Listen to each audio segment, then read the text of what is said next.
Okay, we are going back to 1 Peter chapter 2 verses 4 through 8. 네, 이제 그 다음 계속해서 베드로 전서 2장 4절부터 8절까지를 보도록 하겠습니다. You want to read those verses? 그 4절부터 8절까지 읽도록 하겠습니다.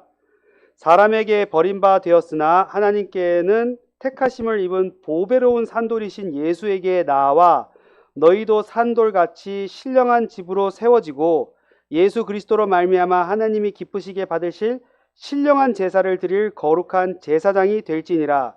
경에 기록하였으되 보라 내가 택한 보배롭고 요긴한 모퉁이 돌을 시온에 두노니 저를 믿는 자는 부끄러움을 당치 아니하리라 하였으니 그러므로 믿는 너희에게는 보배이나 믿지 아니하는 자에게는 건축자들의 버린 그 돌이 모퉁이의 머릿돌이 되고 또한 부딪히는 돌과 거치는 반석이 되었다 하니라.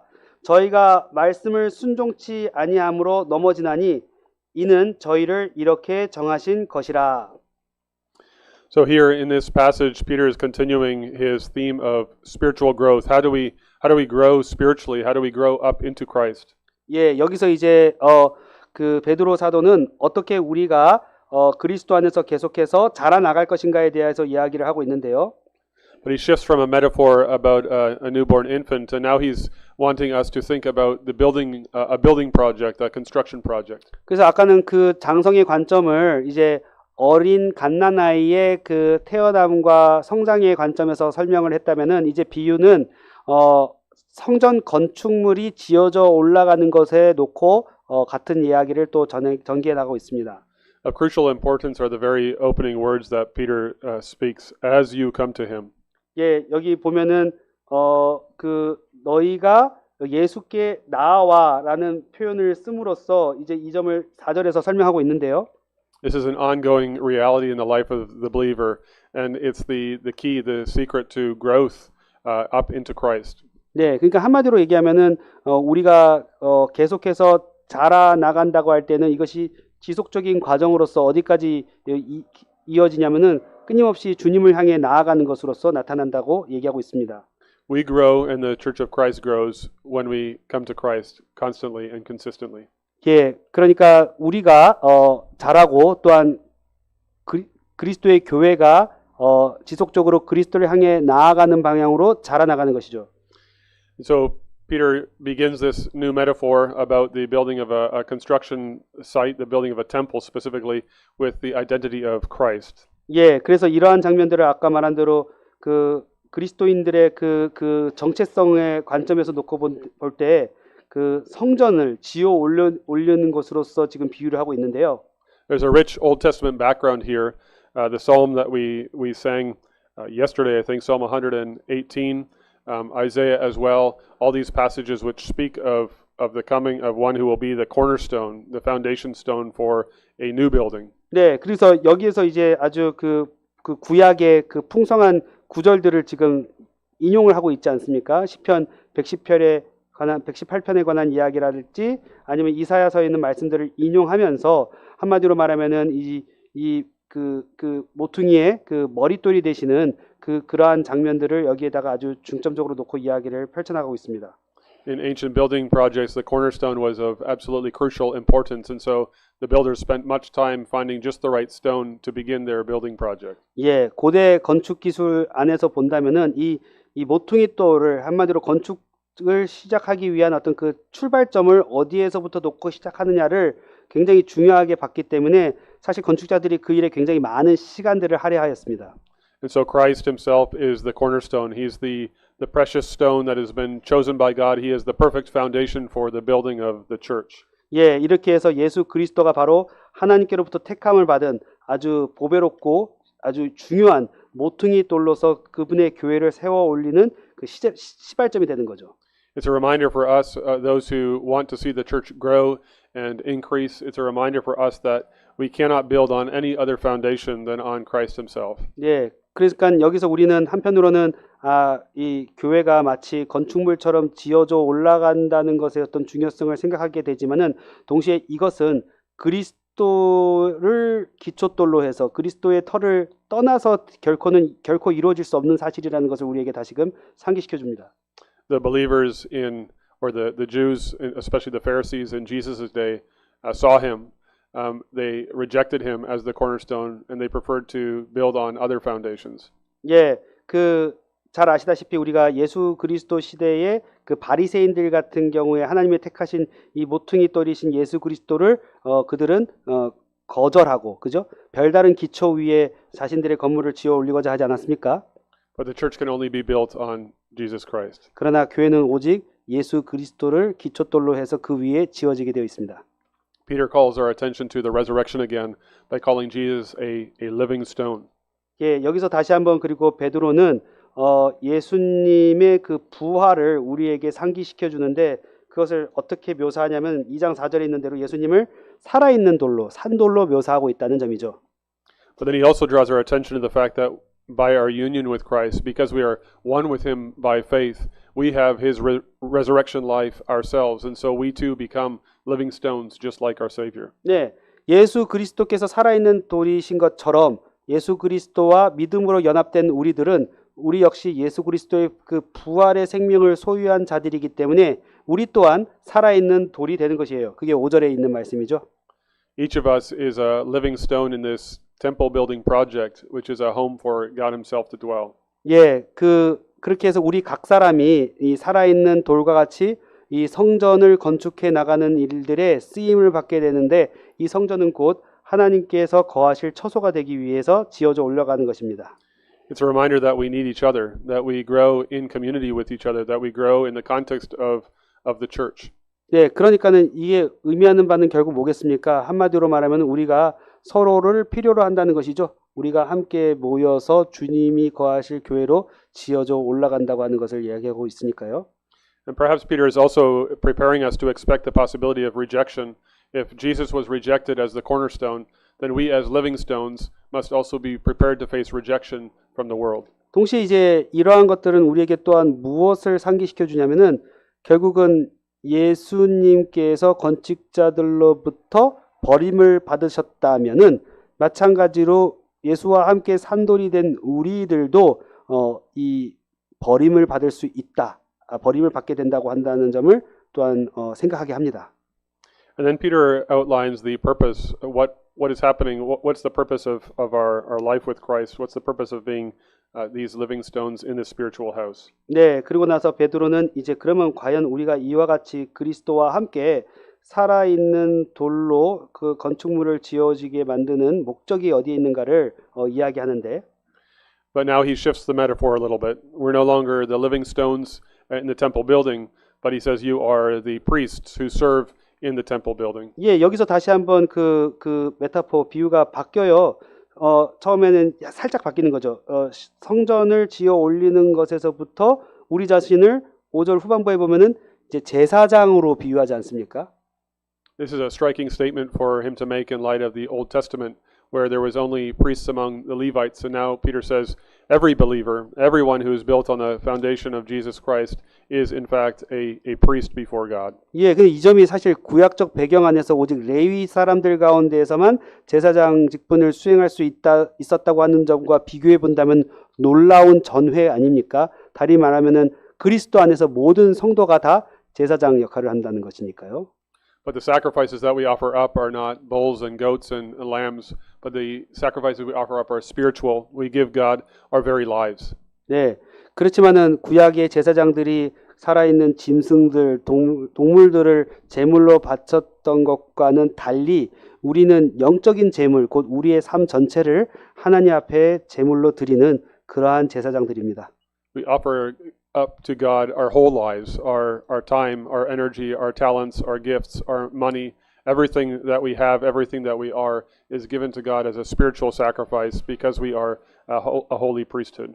예, 우리는 거룩한 제사장으로서 우리의 삶 전체를, 곧 우리의 몸과 영혼과 우리의 시간과 재물과 이 모든 것들을 다 하나님 앞에 그 영적인 제물로 드리는 영적인 제사장들입니다. Then he offers us a beautiful assurance when he says that these spiritual sacrifices are acceptable to God through Jesus Christ. 예, 그러면서 여기 동시에 5절에 보면은 이러한 우리의 그 영적 제사를 하나님 앞에 드리는 이 일이 하나님께 앞에서는 기쁘게 받으실 만한 것이 된다라는 말씀을 하고 있다는 것도 굉장히 우리에게는 큰 위로가 되지 않습니까? We are aware of our weaknesses and our shortcomings. We are aware of the ways in which we fail and fall. But because we come to God in Christ Jesus, because we offer up our lives in Christ Jesus, God is pleased by them. 예, 참 우리가 얼마나 연약하고 부족하고 죄 많은 사람들인가 하는 것을 잘 알고 있습니다. 그럼에도 불구하고 예수 그리스도 안에서 하나님께서는 우리의 삶 전체를 연락해 주시고 우리의 재물을 영적인 재물을 받아 주시는 거죠. God delights in the sacrifices that we offer up in Jesus' name. 우리가 예수 그리스도의 이름으로 우리 자신을 하나님 앞에 드릴 때 하나님은 이것을 기쁘게 받아 주십니다. He takes great pleasure in our faithful labor for His sake. 예, 그분을 위하여 우리가 수고하는 그 봉사를 하나님께서는 기쁘게 받으십니다. Next passage. 네, 그다음 슬라이드로 넘어가겠습니다. So verses 9 and 10. read. 9절입니다. 오직 너희는 택하신 족속이요 왕 같은 제사장들이요 거룩한 나라요 그의 소유된 백성이니 이는 너희를 어두운 데에서 불러내어 그의 기이한 빛에 들어가게 하신 자의 아름다운 덕을 선전하게 하려 하심이라. 너희가 전에는 백성이 아니더니 이제는 하나님의 백성이요 전에는 긍휼을 얻지 못하였더니 이제는 긍휼을 얻은 자니라. Peter begins this part of the passage with a strong word of contrast. But you, he writes. 예, 여기서 그 베드로는 굉장히 그 역접의 성격을 가지고 있는 그 접속사를 쓰고 있는데요. 그것은 그러나 너희는이라고 하는 말입니다. He's just described those who reject the cornerstone, reject Jesus Christ, and face the condemnation because of it. 예, 그 여기서 이 말을 하는 이유는 이들이 원래는 그 그리스도를 거절하고 또한 그리스도를 거역한 자들이었기 때문이라는 거죠. And he's also prepared us for the possibility that we will, like our Savior, face rejection in this fallen world. 예, 그 말은 또한 동시에 세상이 그리스도를 거절하고 거역했던 것처럼 우리도 동일한 거절과 거역함을 맞이하게 될 것이라는 것을 암시하고 있습니다. It's in that context that he wants us to step back and realize the glorious identity that we have in Christ. 예, 이것을 통해서 우리를 잠시 우리가 그리스도 안에서 함께 소유하고 있는 그 영광스러운 실제 사실을 음미하게 만들어 줍니다. This is one of those places in the letter, a very central place in the letter, where Peter offers up us the counterpart from the exiles and strangers, which we are and which is difficult for us to face. Now he says, but you are also these glorious things. 예, 그러니까 이게 어떤 의미에서는 굉장히 이 서신에서도 아주 중심적인 역할을 하는 부분 중에 하나인데요. 그게 뭐냐면은 우리가 이 세상에 대하여 그 나그네와 체류자로서 이 소외된 자들로서 살아가고 있는 이 현실의 그 실제가 뭐냐? 결국은 우리가 그분의 그 영광스러움에 함께 참여한 자들이라고 하는 이 사실을 여기서 아주 대조적으로 우리에게 제시하고 있다는 점에서 중요한 구절이라고 하겠습니다. Behind these words of Peter, there's a wealth of Old Testament background. Peter doesn't tell us he's quoting from the Old Testament, but this is steeped in Old Testament covenant language. 네, 여기서 지금 아주 명시적으로는 지금 구약 그 구절들을 인용하고는 있지는 않지만은 사실은 이 말씀의 그 의미를 생각해 본다면은 굉장히 풍부한 구약적 배경 하에서 지금 그가 이 말을 하고 있다는 것을 우리가 알게 됩니다. Peter simply applies these beautiful words about the Old Testament people of Israel to the church. 예, 베드로는 여기서 사실은 구약 이스라엘 백성들에게 하나님께서 적용하셨던 그 말씀들을 지금 오늘날 신약 그 교회들에게 적용하고 있는 거죠. And he does so without discrimination to a group of Christians who are both from the Jewish and Gentile backgrounds. 네, 여기에서는 전혀 그 어떤 구별이 없어요. 차별이 없어요. 그러니까 무슨 말이냐면은 그 유대인 가운데에서 개종한 기독교인들이냐 아니면 처음부터 이방인 가운데에서 개종한 기독교인들 사이에 구별이 전혀 나타나 있지 않습니다. Together they are the fulfillment of what God had always promised and intended in the Old Testament. 예, 여기에서 이 두 집단이 모두 하나로서 이미 구약에서 하나님께서 예언하셨던 그 구속의 내용의 성취가 여기에 나타나고 있다는 것을 알려주고 있죠. In Exodus 19, he called the people of Israel a kingdom of priests and a holy nation. In Isaiah 43, he called God's chosen people and now he applies that to the church. This is who we are. 예, 그러니까는 출애굽기 14장에 보면은 제사장 나라와 거룩한 나라라는 말, 그리고 이사야 43장에서 택하신 백성이라는 이 말씀이 그 구약에서는 이스라엘 백성들에게 적용된 말씀이었지만 지금 여기 이 신약적 맥락 안에서는 오늘날 교회를 이루고 있는 모든 성도에게 적용되는 말씀인 거죠. So you are a chosen race. 예, 우리는 택하신 족속입니다. It is chosen by God before the beginning of time, 예, 창세 전에 하나님께서 우리를 택하셨죠. and not bound together by biology or by DNA nor a common bloodline. 예, 이것은 결코 어떤 우리의 그 생물학적인 동일성이나 혈통이나 또는 DNA의 연속성에 의거한 것이 아닙니다. But bound together by the precious blood of Christ. 예, 그러면 무엇에 의해서 된 것이냐면은 오직 보배로우신 예수 그리스도의 보혈로 말미암아 되어진 일입니다.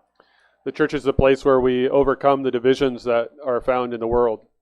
예, 우리는 그 교회는 이러한 어떤 모든 그 나누어짐이 이제 범람한 세상 속에서 하나의 어떤 그 일체로 등장하게 되는 거죠. In the church, we are not first and foremost Korean or Canadian, but we are brothers and sisters in Christ. 그 점에서 우리는 교회 안에서는 우리의 그 혈통적인 신분, 뭐 한국인이냐 캐나다인이냐 하는 이것이 우선이 아니라 우리가 한 그 시민권을 가진 천국 백성이라는 점이 우선적으로 드러나게 됩니다. The most fundamental part of who we are is who we are in Christ Jesus. 가장 근본적인 우리의 정체성, 우리가 누구냐 할 때는 우리의 근본적인 정체성은 그리스도 안에서 우리가 새롭게 부여받은 그것에 있습니다. And he says you are also a royal priesthood. 예, 그리고 우리를 가리켜서 또한 9절에 왕 같은 제사장이라는 말을 쓰죠. That combination was unthinkable in the Old Testament context. 예, 이러한 식으로의 조합은 구약적 맥락 안에서는 쉽게 상상할 수 없었던 말입니다. Apart from Melchizedek, you could only be a king or a priest. 무슨 말이냐면 멜키세덱 같은 경우는 왕과 제사장직이 하나로 한 몸으로 이루어져 있겠지만은 그 이후에 오는 구약적 제사장은 항상 왕이거나 제사장이지 그 두 가지를 겸하지는 못했죠. The priests came from the line of Levi and the kings came from the line of Judah. 예, 왜냐하면 왕들은 유다 혈통을 통해서 내려왔고 또 제사장들은 이 레위 족속 혈통을 통해서 내려왔기 때문입니다. But the Christian is both a priest and a king and a prophet. 그렇지만 우리 성도들은 왕이자 또한 제사장인 동시에 또한 선지자로서 그리스도의 그 기름 부음에 참여하죠. That means we have the royal privilege of entering into the throne room of the King of heaven and earth. 예, 이게 결국 의미하는 바가 뭐겠습니까? 결국 우리가 그 하늘 성소에 하늘과 땅의 모든 권세를 가지신 그분의 보좌 앞에 담대히 이룰 수 있다는 거 아닙니까? And it means as priests that we have access into the holy of holiest of places, the very presence of God himself. 예, 마치 대제사장이 그 지성소 안에 들어가는 것과 같은 그런 특권을 누린 것처럼 우리가 바로 그 지극히 높으신 하늘 성소 안에 들어갈 수 있는 그 특권을 받은 자들입니다. And he says we are a holy nation. 그리고 우리를 가리켜서 또한 거룩한 나라라고 합니다. Don't want to draw your attention to the fact that he calls the church holy. 예, 여기 다시 한번 여러분 강조하고 싶은 것이 이 교회를 향해서 거룩하다라고 말하고 있는 거죠. The church is holy. 예, 교회는 거룩합니다. Sometimes we get caught up in seeing the church's faults and weaknesses, and we can get caught up in the imperfections, but we also need to see the church as God sees it. God sees it as holy in Christ. 그러니까 우리가 이제 현상 세계의 교회의 현실을 보면 항상 교회의 약점, 연약함, 부족들이 눈에 띄겠지만은 그러나 우리는 하나님께서 교회를 어떻게 바라보시는가 하는 것을 볼 수 있어야 됩니다. 한마디로 말하면 하나님은 교회를 거룩하다 하십니다. And then a people for his own possession. 그리고 또한 그의 소유된 백성이라고 이야기를 하죠. It reminds us of the opening words of the Catechism again. We belong. We are people who belong to the Heavenly Father because we've been purchased by the blood of the Son. 예, 이 점은 다시 한번 우리로 하여금 하이델베르크 이문을 생각하게 하지 않습니까? 우리가 하나님께 속하였다. 예수 그리스도의 보혈로 말미암아 하나님께 속한 자들이 되었다 하는 사실입니다. Then if we just skip ahead to verse 10, Peter draws on Hosea, the prophecy of Hosea. Once you were not a people, but now you are God's people. Once you had not received mercy, but now you have received mercy. 네. 그리고 나서 이제 10절로 딱 건너뛰어 보면 여기서 이 구절들이 결국 호세아에 있는 말씀을 인용하고 있다는 것을 생각하게 됩니다. 한때는 너희가 백성이 아니었지만은 이제는 내 백성이고 한때는 너희가 긍휼을 얻지 못하였으나 이제는 긍휼 얻은 자가 되었다는 거죠. The ancient prophecies given to Hosea so long ago are coming true, are fulfilled in the church of Jesus Christ. 예, 그래서 구약 고대 선지자의 그 호세아 선지자의 그 예언의 말씀이 오늘날 신약 교회 안에 예수 그리스도로 말미암아 온전히 성취되었다 하는 것을 우리가 여기서 보게 됩니다. And then at the center of this passage is God's purpose with it all. 예, 그리고 여기서 우리가 그 또 한 가지 볼 수 있는 것이 바로 하나님의 그 목적이 어디에 있는가 하는 건데 Why has God called us out of the darkness into his marvelous light? 왜 하나님께서 우리를 그 어둠에서 건져내셔서 그의 기이하신 빛 가운데에 들어가게 하셨는가? The purpose of the church is that you may proclaim the excellencies of the one who called you out of the darkness into his marvelous light. 예, 교회의 중요한 목적 중에 하나가 바로 하나님의 그 훌륭하심, 그 지극히 그 광대하심, 한마디로 어둠 가운데에서 우리를 건져내셔서 그 빛 가운데 들어가게 하신 그 하나님의 그 기이한 덕을 선전하게 하는 데 있습니다. To proclaim his excellencies has two parts to it. It has to do with worship and it has to do with mission. 그분의 아름다운 덕을 우리가 교회로서 어떻게 선전하는가 여기서 두 가지로 생각해 볼 수 있는데 하나는 예배로서 또 하나는 복음을 전파하는 선교의 일로서. The purpose of the church is to magnify the name of the Lord, to lift him up, to exalt him, to worship him. 예, 한마디로 말해서 교회의 중요한 목적, 하나님의 영광스러운 그 기이한 덕을 선전한다고 할 때는 그분의 이름을 높이고 찬양하고 그것을 온전히 선포하는 데 있습니다. But because not everyone worships the Lord, we're also called to mission. We're called to radiate and to bring the message of the gospel to those around us so that they might also bow the knee to God himself and find salvation in him. 예, 아직도 여전히 이 세상에는 하나님의 영광 가운데 그분 앞에 부복하여 절하지 않는 사람들이 또한 많이 있기 때문에 우리는 우리들 자신만이 아니라 이러한 영광의 빛과 덕을 계속해서 어두운 세상을 향해서 선포해 나가야 됩니다. 그들을 복음 안으로 초청하여 불러들여서 함께 하나님 앞에 경배하고 나아가도록 만들어야 됩니다. Someone once said, mission exists because worship doesn't. Mission exists because worship doesn't. 아하! 예. 그래서 어떤 사람들은 말하기를 그 예배가 없기 때문에 선교가 필요하다 이렇게까지도 얘기를 합니다. It is the ultimate purpose in mission, in evangelism, in building the church is so that God receives the glory that he so deserves. 예, 그래서 이 말이 의미하는 바는 결국은 만약에 모든 그 백성들이 하나님 앞에 경배하고 절하는 상황이 오게 되면은 더 이상 선교는 필요 없게 되는 거겠죠. He calls us to proclaim his excellencies. 하나님께서는 우리를 그분의 그 탁월하신 그 아름다운 덕을 선전하게 하도록 하시기 위하여 부르셨습니다. We want to be people who speak of the marvelous attributes of our God, the glory of his holiness, of his love, of his greatness, of his splendor, of his majesty. 그분의 그 위대한 아름다운 덕과 사랑과 그 기이한 광채와 이러한 모든 것들을 우리가 또 나타내고 선포하도록 하기 위해서 주님은 우리를 부르셨습니다.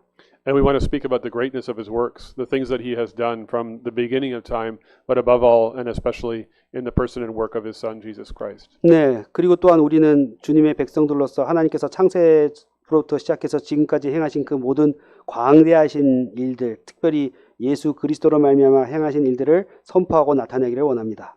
So this passage at the very heart of Peter's epistle gives us a glorious perspective on the church. This is what we need to radiate and express also in our preaching and our teaching, also to the young people, to our children, that they understand the glory of what it means to belong to this great God.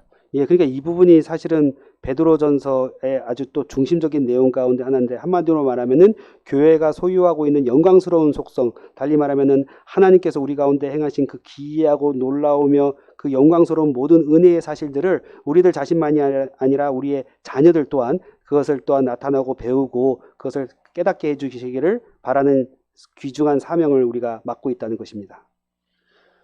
That brings us to the next passage, which I think is on a new 예, PowerPoint slide. 예, 우리 그 세 번째 슬라이드로 넘어가겠습니다.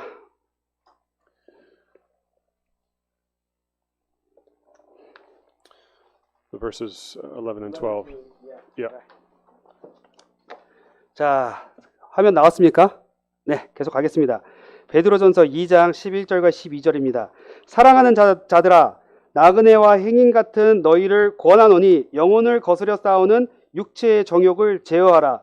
너희가 이방인 중에서 행실을 선하게 가져 너희를 악행한다고 비방하는 자들로 하여금 너희 선한 일을 보고 권고하시는 날에 하나님께 영광을 돌리게 하려 함이니라.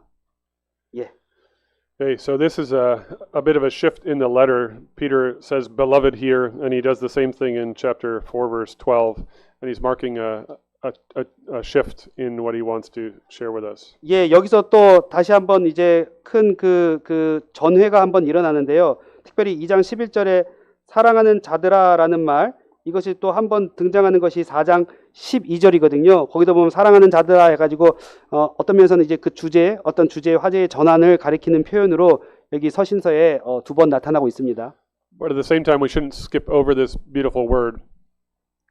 우리가 여기서 이 아름다운 근데 이 말씀이 가지고 있는 그 의미를 너무 쉽게 간과해서는 안 되겠는데요. Peter loves his fellow Christians, and here in particular, as he comes with some commands that are difficult and some commands that will result in a difficult life, he wants them to understand that he comes to them with love, with the love of a brother in Christ. 예, 여기 그 사랑하는 자들아 하고 그 다음에 나오는 명령의 내용들을 보면 이게 굉장히 어려운 명령들이고 아주 한마디로 예, 굉장히 까다로운 명령들입니다. 하지만 이러한 말들을 행할 때에도 베드로 자신은 그 동료 성도들을 향해 형제들을 향해서 어떤 그 사랑의 심정을 품어서 이 말을 하고 있다는 것을 여기서 보여줍니다. He's going to give them a strong appeal. I urge you. He is you could say begging the believers in these areas, begging us as Christians to understand what he is about to say. 예, 그래서 여기서 이 사랑의 심정을 가지고 그가 지금 권한다라는 말을 쓰는데 이건 막 약간 그 뭡니까 간절하게 이제 그 begging하면 보통 이제 구걸하는 심정 그렇게 해서 아주 절절한 심정을 가지고 성도들에게 형제 성도들에게 이 사랑의 권고를 여기서 지금 구걸하다시피 그렇게 하고 있는 장면을 보게 되는데요. That underlines for us how important it is for us to understand that when we are Christians, then we are, as he says, sojourners and exiles in this world. 예, 다시 한번 말씀드리지만은 이 베드로의 말에 따르면 우리가 크리스천 기독교인이 된다고 하는 것은 뭡니까? 이 세상에 대해서 나그네와 행인과 같은 자들이 된다는 걸 의미하죠. This phrase with its two words side by side is drawn from the Old Testament again, is drawn from the life of Abraham. 예, 이 두 용어는 역시나 구약적 배경 하에서 사용된 말인데 어디에서 끌고 왔냐면은 그 아브라함의 그 말에서 그의 삶에서 끄집어온 말입니다. The life of Abraham in the Old Testament is the model for the Christian life. 예, 그 아브라함의 일생, 그 삶은 일종의 우리 모든 성도 크리스천들의 어떤 모범이 됩니다. That's what the author of Hebrews does in chapter 11 as well. He holds up the life of Abraham as an example for what it means to walk by faith and not by sight. 예, 그래서 히브리서의 저자도 11장에서 이 아브라함의 생애를 모범으로 삼아 그가 믿음으로 행하고 보는 것으로 하지 않았다라는 것을 우리에게 가르쳐 주지 않습니까? Abraham was called out of Ur of the Chaldeans. He was called out of the very heart of civilization. 네, 아브라함은 갈대아 우르라고 하는 그 도시 문명 사회로부터 나오도록 부름을 받았습니다. He came to live in the very promised land. 예, 그분은 그렇게 해서 이 약속된 땅으로 인도함을 받았는데요. But he never, ever took possession of it. 그러나 결코 거기에서 어떤 소유를 취한 적은 없죠. The author of Hebrews tells us he lived in tents. 예, 히브리서 저자는 그가 항상 장막 가운데 거했다고 했습니다. He didn't even put foundations into the earth that was to be his own. 예, 그는 그 자기가 발을 디끼고 있는 그 땅에 어떠한 그 기초를 자기가 놓지 않았습니다. Because he was looking to the city with foundations, whose architect and builder is God. 예, 왜냐하면 그는 장차 그의 기초를 다질 분은 바로 하늘에 계신 하나님이시라는 것을 알고 그것을 바라보며 살았기 때문입니다. The Christian needs to live in tents. 그렇기 때문에 우리도 다 장막 가운데 살 필요가 있습니다. That is, this world will be our home. It is the promised land. God will one day, at the coming of Christ, restore it. And it will be the new earth. It will be renewed and restored. And then it will be our true home. But until then, we're still sojourners and exiles. 예, 그러니까 이 땅은 어떤 의미에서는 우리의 고향이 될 것입니다. 그러나 지금 당장은 아니고 예수 그리스도께서 다시 오시면 이 세상을 새롭게 하셔서 새 하늘과 새 땅 안으로 우리를 이끌어 들이심으로써 이 땅을 영구히 소유하게 만들어 주실 것입니다. And then Peter goes on to describe what kind of an impact this identity should have on the way that we live in this world. 그러면 이러한 식의 우리의 정체성이 우리가 이 땅을 살아가는 데 있어서 어떠한 영향을 끼치게 되는가를 설명하는데요. He urges us, remember that strong word, he urges us to abstain from the passions of the flesh. 예, 그렇게 해서 그가 우리에게 이 권한다. 아까 이 권한다는 말을 굉장히 중요하게 강조했는데 무엇을 하도록 권하냐면은 우리의 육체의 정욕을 제어할 것을 권하고 있습니다. He draws our attention to the fact that we are in a spiritual battle. 여기서 지금 베드로가 강조하고 있는 것은 우리가 영적인 전쟁, 신령한 전쟁을 수행하는 자들이라는 거죠. But the spiritual battle is not outside of ourselves, it's not with our neighbors, but the battle is with the desires that lie within us. 그러한 영적 전쟁의 본질은 우리 바깥에 있는 사람들과의 싸움에 있는 것이 아니라 우리 안에 내적으로 우리 안에서부터 시작되는 싸움이라는 것을 가르쳐 주고 있습니다. In a world where Disney is trying to tell us, follow your heart, Peter says, don't follow your heart. 네, 우리가 흔히 아는 대로 디즈니 만화나 영화를 보면 항상 내 마음 가는 대로 행하라 그것을 강조하지 않습니까? 그러나 베드로는 결코 우리의 마음의 요구대로 따르지 말라라고 합니다. We are to be characterized as those who are suppressing the sinful desires that so easily take control of our hearts. 예, 우리는 한마디로 우리의 그 성도로서의 특징적인 사실은 어디에서 나타나냐면은 우리의 죄악된 욕구, 너무나도 쉽게 우리를 사로잡으려고 하는 그 욕구를 제어하는 것으로서 나타나게 됩니다. Because the reality is that our sinful desires can never be satisfied. 아시다시피 우리의 죄악된 욕정은 결코 만족함이 없습니다. If we pursue the passions of the flesh, we will remain empty, unsatisfied, and hungry. 우리가 육체의 소욕을 따라 사는 한 결코 우리는 배부를 수가 없고 항상 불만족하고 늘 굶주리게 될 것입니다. But when we have tasted the goodness of the Lord, we will be fully and completely satisfied. 반대로 우리가 여호와 하나님의 그 인자하심을 맛보게 된다면은 우리는 온전한 만족과 배부름을 얻게 될 것입니다. We were made for God Himself, and it's only when He is the object of our desire that we will truly be who we were meant to be.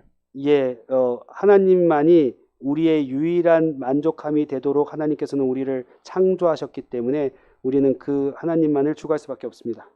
And then Peter turns his attention from inside of us to how it looks outside of us. 예, 그리고 나서 이제 베드로는 계속해서 우리 그 안의 모습에 대해서 말하는과 동시에 또한 우리 밖의 모습이 어떤지를 또 설명하는데 So he wants to tell us that as sojourners and exiles, we also ought to have a life that radiates to those around us. 한마디로 말하면 우리가 행인과 나그네와 행인으로서 산다고 할 때에는 우리의 삶의 모습이 또한 주변 사람들을 향하여 방사된다, radiate 그렇게 나타나고 표출된다고 말할 수가 있겠습니다. Keep your conduct among the Gentiles honorable, he writes. 예, 그렇게 해서 우리의 행동이 이 세상 사람들을 향해서 항상 선하게 명예롭게 나타날 것을 요구하고 있습니다. Peter knows that often strangers and sojourners are looked at very carefully by those who live around them. 예, 우리가 잘 아는 대로 우리도 우리 주변에 만약에 어떤 나그네와 이방인이 같이 나타나게 되면은 그 사람들을 예의주시하면서 바라보지 않겠습니까? 마찬가지로 이 땅에서의 우리의 모습도 흡사 그와 같다라고 하는 거죠. And the question he wants us to ask is, what do our lives say to our neighbors about the power of the gospel? 그러니까 우리는 이런 질문을 던질 수가 있어요. 과연 우리의 삶이 우리의 그 주변 사람들을 향해서 어떻게 복음의 능력을 증거하는 것으로 그것을 그려내고 있는가를 한번 질문을 스스로 던져보자는 겁니다. Do our lives make Christianity attractive? 정말로 우리의 삶이 이 안 믿는 사람들에게 기독교를 매력적인 것으로 보게 만듭니까? Do we obey out of a place of joy and thanksgiving rather than a burden?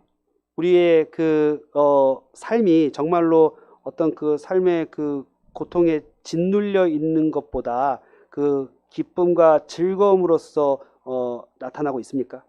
in the first century church to which Peter was writing, frequently the unbelievers saw the beauty of Christian life. 네, 우리가 그 이방 사람들이 그 1세기 때의 그 기독교인들에 대해서 그 묘사해 놓은 기록들을 보면은 그들의 삶의 그 아름다움을 묘사하고 있는 것을 보게 됩니다. They didn't quite understand it, but they understood that there was something different, and that at times it was very beautiful to them. 예, 그들은 이방인들은 이해를 할 수는 없었습니다만, 그러나 거기에 분명히 어떤 아름다움이 분명히 실제하고 있다는 것을 그들이 목도하였고 또한 그런 것들을 표시했습니다. One of the reasons why many women came to faith in the early Christian church was because they saw the beauty of belonging to a community where they were not treated the way they were in the unbelieving world. 그 이 당시 많은 여인들이 기독교회 안으로 또 그 개종하고 들어온 주된 이유 중에 하나가 뭐냐면은 그들이 이교 사회 안에서 전혀 대접받지 못했던 삶의 모습들, 그 아름다운 그 대접들이 교회 안에서 이루어지고 있다는 것을 발견하고는 또 그 안에 적극적으로 참여해 들어왔습니다. And unlike the world in which they lived, the Christians loved their children, and they took care of them. They rescued even children from the garbage heaps, while their neighbors were getting rid of children in their ancient form of abortion, infanticide. It was the Christians who were rescuing them and showing them love. 네, 사실 그 또 한 가지의 그 기독교 사회의 특징 가운데 하나가 그 아이들을 굉장히 사랑하고 교회 공동체 안으로 적극적으로 받아들이려고 하는 모습인데요. 이 당시에도 많은 이교 사회 안에서는 자녀들을 굉장히 이제 방치하고 또는 버리고 심지어는 낙태하고 여러 그러한 그 버려진 아이들이 있었을 때에도 교회는 적극적으로 그 아이들을 교회 안으로 품고 받아들이려고 했습니다. At the same time, Peter knows that they won't always understand. 그렇지만 또한 베드로는 알고 있습니다. 설령 이러한 우리의 행위가 아름다운 모습을 취한다고 할지라도 완벽하게 그것이 이해되어지지는 않는다는 거죠. 그 사람들로부터. So he writes about when they speak against you as evildoers. 그래서 여기 보면은 12절에 이방인들이 너희를 악행한다고 비방하는 자들도 있을 거다. 이렇게 얘기를 한다는 거죠. It reminds me of what we said earlier about what happens when you stand up for biblical marriage in a world that hates God and His will for our lives. 제가 아까도 말씀드렸지만 특히 서양 사회 안에서 지금 성혁명이 일어날 때에 우리가 성경적인 혼인의 가르침을 위해서 그러한 거짓된 가르침에 반대하고 나선다고 했을 경우에 주변 사람들이 우리를 어떻게 받아들일 건가 하는 것을 말씀드리지 않았습니까? In my country, if you stand up for the lives of unborn children, you face hatred from those you are speaking to. 예, 마찬가지예요. 지금 서양 사회 안에서는 그 낙태를 합법화하고 정당화하는 그러한 추세가 굉장히 강한데 거기에 대해서 낙태 금지 반대 운동을 펼친다고 하면은 우리를 혐오주의자들로 그렇게 또 낙인을 찍습니다. So living as a sojourner in exile is sometimes very difficult. 그렇기 때문에 이 세상에서 나그네와 행인으로 살아간다는 것은 때로는 매우 어려운 일입니다. And we need to keep our eyes fixed on our God. 그럴 때일수록 우리는 더욱더 우리의 시선을 하나님께 고정해야 할 것입니다. Yeah, let's go. So we're at 1 Peter chapter 2 verses 13 through 17 now. 예, 우리 이제 그 다음 그 2장 그 17절부터 13절부터 17절까지인데요. 제가 또 읽도록 하겠습니다. 인간에 세운 모든 제도를 주를 위하여 순복하되 혹은 위에 있는 왕이나 혹은 악행하는 자를 징벌하고 선행하는 자를 포장하기 위하여 그의 보낸 방백에게 하라. 곧 선행으로 어리석은 사람들의 무식한 말을 막으시는 것이라. 자유하나 그 자유로 악을 가리우는 데 쓰지 말고 오직 하나님의 종과 같이 하라. 뭇사람을 공경하며 형제를 사랑하며 하나님을 두려워하며 왕을 공경하라. So the next section of the letter of Peter is going to come with some more specific type of commands, but they flow out of what he has said already about keeping our conduct honorable among the Gentiles. 예, 여기 지금 읽은 부분들은 조금 더 이제 구체적인 명령들을 이야기하고 있지만은 이것이 어디서부터 나오냐면 이미 그 12절에 이방인 중에서 우리의 행실을 선하게 가지라라고 하는 이 조금 더 일반적인 명령으로부터 지금 파생되어 나오는 것입니다. He's going to describe different relationships of authority within the Christian community, here between the Christian and the government, then within the context of a master-slave in the household, and then finally the context of husbands and wives. 네, 그러니까는 이제 여기서 이제 베드로는 다양한 형태의 어떤 그 기독교인들의 공동체 안에서 경험하게 되는 권위 질서에 대한 예들을 설명하고 있는데 그것은 일반적인 의미에서의 세속 그 권세자들과의 관계에서부터 시작을 해서 또한 종과 상전의 관계 그리고 더 나아가 나중에는 남편과 아내의 관계로까지 이어져 나가고 있습니다. At the heart of this section where Peter describes what it looks like for a Christian to live under government authority is verse 16, the beginning of verse 16, live as people who are free. 네, 여기 특별히 그 세상 권세자들의 어떤 그 통치와 다스림 가운데에서 함께 살아가고 있는 그 신자들의 그 삶의 어떤 그 중심적인 내용을 이야기할 때 특별히 16절에서 뭐라고 이야기를 하느냐 하면은 자유하나라는 말을 써서 우리를 자유자와로 묘사하고 있죠. If we try to quickly to find a particular application of this this instruction of Peter regarding our relationship with the government to our own circumstances and our own situation, then we lose sight of what Peter is encouraging us towards in this passage. 예, 만약에 우리가 이걸 너무 이제 그 이 자유한 자로 살아라는 이 말을 직접적인 것으로 우리의 그 삶의 정황 속에서 이걸 이제 즉각적으로 적용을 하게 될 경우에 자칫하면 어떤 중요한 가르침의 본질을 여기서 놓칠 수가 있습니다. We need to see that it's the gospel that undergirds this section. It's the gospel that determines the nature of our relationship with the government. It's the gospel that determines the nature of our relationship within the household as well. 다시 말하면은 이건 그냥 단순한 어떤 그 지배 질서의 관계의 문제라기보다는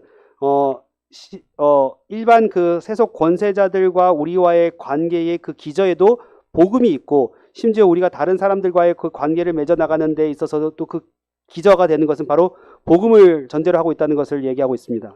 That's why Peter says, "Live as people who are free." 그렇기 때문에 베드로는 여기서 우리에게 자유한 자로서 살라라는 말을 쓰고 있는 겁니다. Christians are, by definition, people who are free. 그러니까 한마디로 말하면은 기독교인을 정의한다면은 그 정의로 말한다면은 자유롭게 된 자입니다. Regardless of the situation in which they find themselves, whether they're under tyrannical governments or under an unjust master or with an unbelieving husband, Christians are free. 이게 어떤 정도의 의미를 갖냐면은 우리가 어떠한 그 정황에 속해 있든 간에 만약에 아주 독재적인 그 군주 아래 있든 그렇지 아니하면은 불의한 주인 밑에 있든 혹은 믿지 않는 남편에게 속해 있든 간에 우리는 자유한 자라고 얘기하고 있습니다. Peter is speaking here, of course, of the spiritual freedom that is ours because we are in Christ. 물론 여기서 베드로가 이야기하고 있는 것은 영적인 자유, 그리스도 안에서 우리가 누리고 있는 영적인 자유를 말합니다. Because we are freed from sin and freed from guilt and freed from wrath and freed from judgment.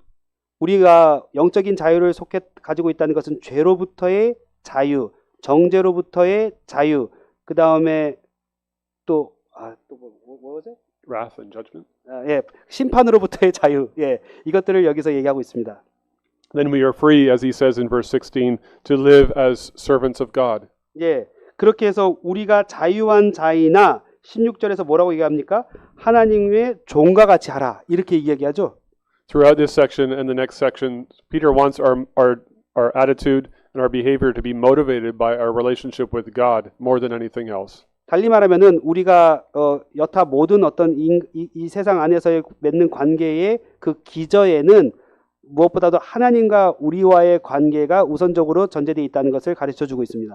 And so to go back to the beginning of this text, he says, "Be subject for the Lord's sake to every human institution." 그러니까 여기 13절에 다시 와서 보시면은요.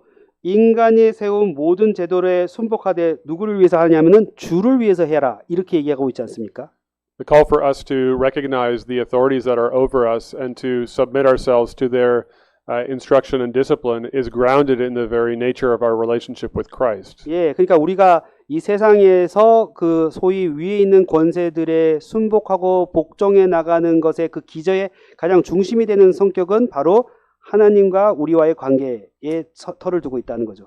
And Peter wants to underline for us here the comprehensive nature of this command when he says to every human institution and then specifies that it's to the emperor as supreme or to governors as sent by him to punish those who do evil and to praise those who do good. Peter says, be subject as Christians, as those who are free, to every human institution. 예, 여기서 말하는 그 명령의 그 포괄성이 얼마나 넓으냐 하면은 13절에 보시면 인간이 세운 모든 제도, 모든 제도라는 말을 쓰고 있고요. 거기에서는 이제 악행한 자를 징벌하고 선행한 자를 포장하기 위하여 그에 보낸 방백들에게까지 포함해서 모든 인간의 제도 위에 아래 복종하라 이렇게 이야기를 하고 있습니다. And it's helpful to think of some concrete examples of the kinds of people that Peter was speaking about. 이것은 또한 얼마나 그 구체적으로 베드로가 지금 이러한 명령을 받고 있는 사람들을 염두에 두고 하는 것인가를 생각하게 되는데요. He mentions the emperor here, and as Peter writes this letter, the emperor who is in charge of the Roman Empire is the Emperor Nero. 예, 여기서 특별히 그 황제에게 왕에게 복종하라고 할 때 특별히 이 서신을 지금 수신받고 있는 이 대상들 정황을 놓고 봤을 때 당시의 황제는 누구냐면 바로 네로였습니다. Nero was the one who, after the great fire in Rome, blamed the Christians and burned them as torches in his dining halls. 예, 우리가 잘 아는 대로 이 네로는 어떤 사람입니까? 예, 로마를 불질러 놓고서는 그 책임을 다 기독교인들에게 떠넘기고 그렇게 해서 기독교인들을 핍박했던 사람입니다. And Peter says, "Be subject for the Lord's sake to the emperor." 그런데 거기에 대해서 베드로는 뭐라고 얘기하냐면은 순복하라 주를 위하여 왕에게. One of the governors of one of the areas that Peter is addressing as well, the Governor Pliny we met the other day, was also one who was responsible for the persecution of Christians. 예, 또 한 사람 여기 만약에 또 14절에서 방백에게도 하라 했을 때 우리가 잘 아는 방백 그 중간 관리자라면 누가 있겠어요? 어제도 얘기했지만은 그 소플리니우스라는 사람 기독교인들이 이웃에게 고소당해 가지고 그 일을 처결해야 되는 위치에 있던 사람을에게도 복종하라 이렇게 되는 거죠. Peter says, "Be subject for the Lord's sake to the governor." 예, 주를 위하여 그들에게 복종하라 이렇게 이야기하는 겁니다. But it gets rather more difficult than that even. 예, 그것이 참 어떤 면에서는 굉장히 더 어렵게 우리에게 요구되는 명령이겠죠. At the end of the passage in verse 17, Peter says, "Honor the emperor." 예, 그리고 나서 17절에 다시 한번 보면은요. 거기 17절 끝에 보면 뭐라고 얘기합니까? 왕을 공경하라. Not only does he call us to submit to the emperor, but he calls us even to show honor and respect to the institutions that God has placed over us. 예, 그러니까 단순히 그 사람들에게 복종만 하라는 것이 아니라 하나님께서 우리 위에 세운 제도 위에 공경을 표시하라 이렇게 얘기하고 있습니다. So that even if at times we need to resist the authority of the government because they are commanding us to do things that are not in line with God's will, we can never lose the call to honor them. 예, 그러니까 심지어 이러한 방백들이나 왕이 하나님의 뜻을 거스려 우리에게 어떤 명령을 내릴 때 우리가 그것을 따를 수 없겠지만은 그러한 경우에 있어서도 저항을 하는 경우에 있어서도 그들을 향한 공경을 그치지 말아야 된다. 이렇게 얘기하는 겁니다. We can do that because we are people who are free. 우리는 할 수 있습니다. 왜냐하면은 우리는 자유케 된 자들이기 때문입니다. Moreover, if we go back to verse 15, we read that this is the will of God, that by doing good you should put to silence the ignorance of foolish people. 네, 분명히 여기에 대해서 베드로는 앞에서 이 말을 하면서 우리가 그렇게 행함으로써 12절에 말한 대로 너희를 악행한다고 비판하는 자들의 그 침묵하도록 만들 수 있게 한다고 얘기하고 있죠. This is that theme of 1 Peter again, that we are to do good in a way that is visible in the world in which we live, so that others also give glory to God in heaven. 조금 전에 제가 12절이라고 했는데 15절에 있는 말씀입니다. 그 선행하는 어리석은 사람들의 무식한 말을 막는 것이다. 이렇게 해서 우리의 어떤 그 선행으로서 그 하나님의 아름다운 덕을 우리가 나타내는 겁니다. In the middle of this, or at the end of this, Peter also inserts the command, fear God.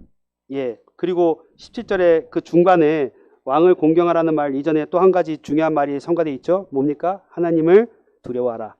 As those who are free, the ultimate command comes to us to fear God. 진정으로 자유함을 받은 사람들은 궁극적으로 하나님을 두려워하게 돼 있습니다. If we fear anything else, we will be slaves. 만약에 그것 외에 우리가 다른 것을 두려워한다면 우리는 그것의 종이 되겠죠.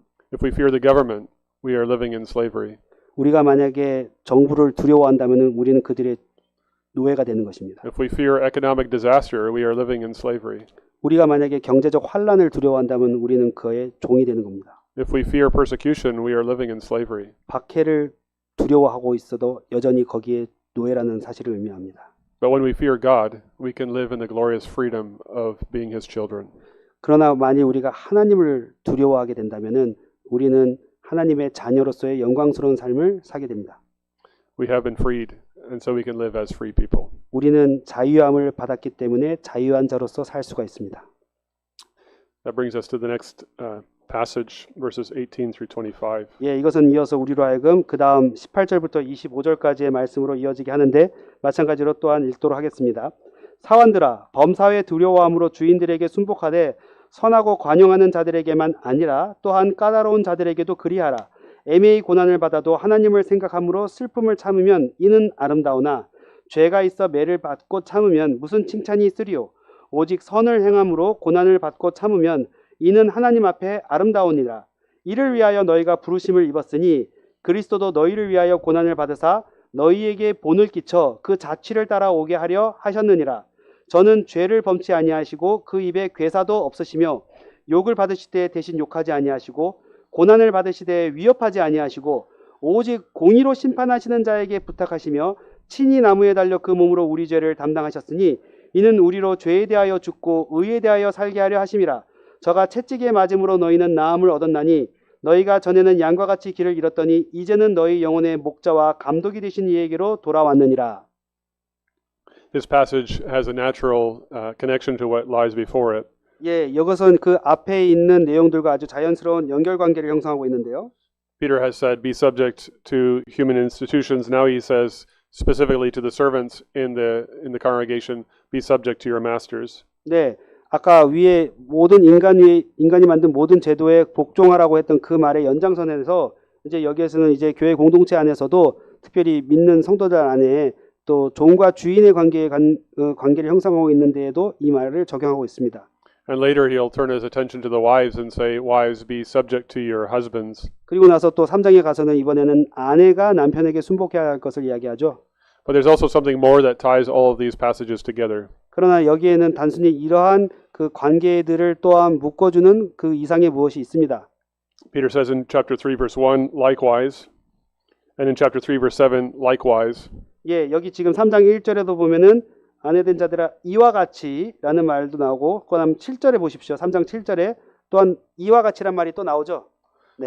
So what is it that binds together, that ties together the commands to husbands and to wives and to servants? 그러면 여기 지금 이와 같이라는 말이 여기 아내와 또 남편에게와 또한 그 사환들, 종들에게 이것을 적용할 때 이것을 공통적으로 아우르고 있는 내용은 뭐겠습니까?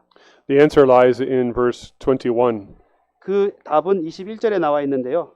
For to this you have been called, because Christ also suffered for you, leaving you an example so that you might follow in his steps. 예, 이를 위하여 너희가 부르심을 입었으니 그리스도도 너희를 위하여 고난을 받으사 너희에게 본을 끼쳐 그 자취를 따라오게 하려 하셨느니라고 하는 이것입니다. This lies at the very heart of Peter's letter. 이것이 사실은 이 베드로 서신의 아주 중심을 이루고 있는 기저에 놓여 있는 중심 사상입니다. What it means to be a Christian is to follow in the footsteps of Jesus Christ. 기독교인이 된다는 것은 예수 그리스도의 발자취를 쫓아간다는 것을 말합니다. In all of our relationships, we could summarize the call to follow in the footsteps of Jesus Christ. 우리의 모든 부르심은 한마디로 요약한다면은 예수 그리스도의 발자취를 쫓아가는 것입니다. And just as Christ went the road from suffering to glory, so too the Christian is called to a life of suffering to glory.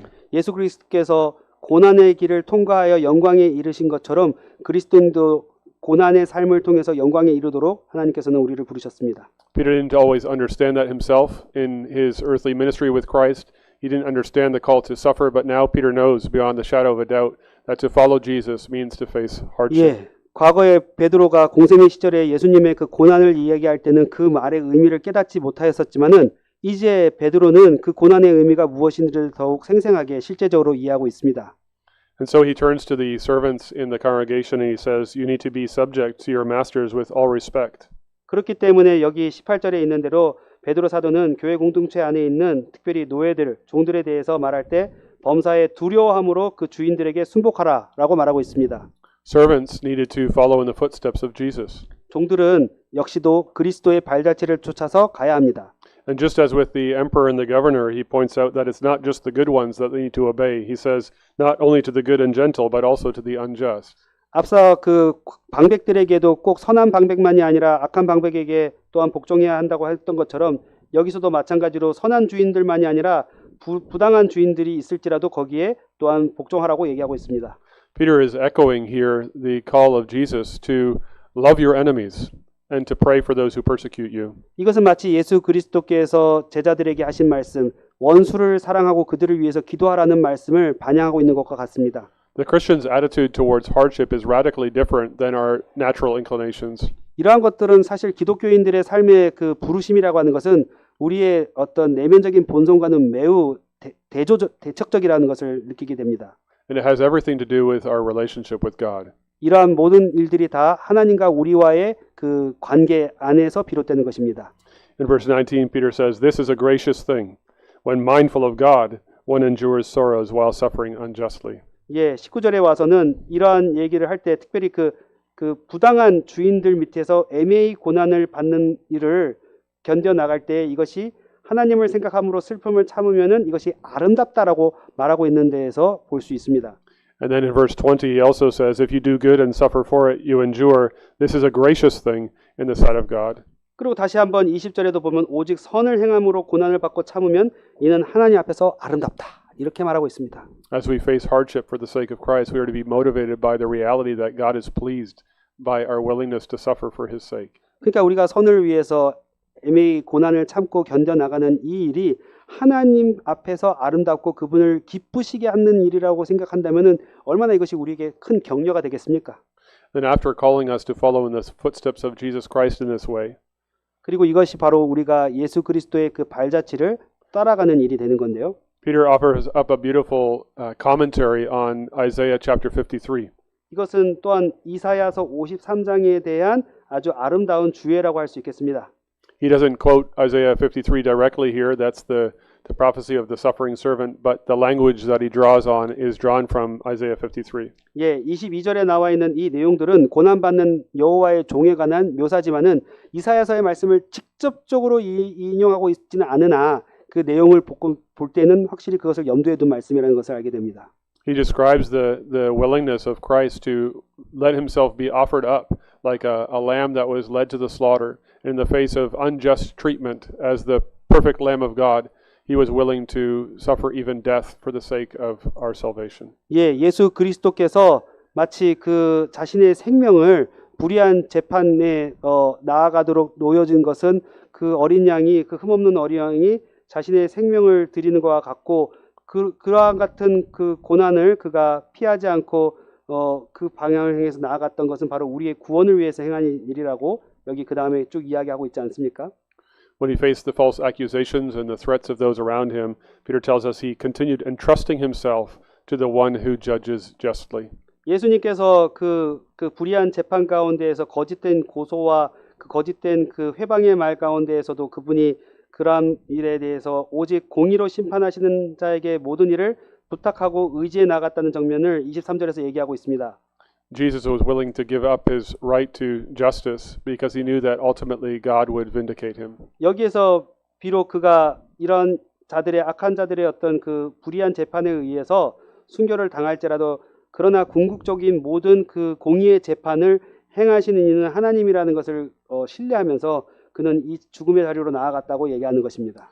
And so the Christian too, in following in the footsteps of Christ, is able to endure hardship because we know that the God who loves us is the God who will also make all things right.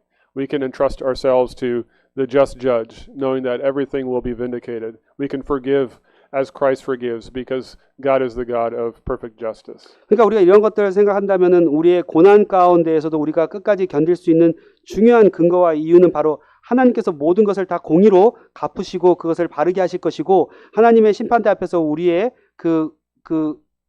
우리가 옳다함을 하나님께서 친히 나타내 보여주실 것이기 때문입니다.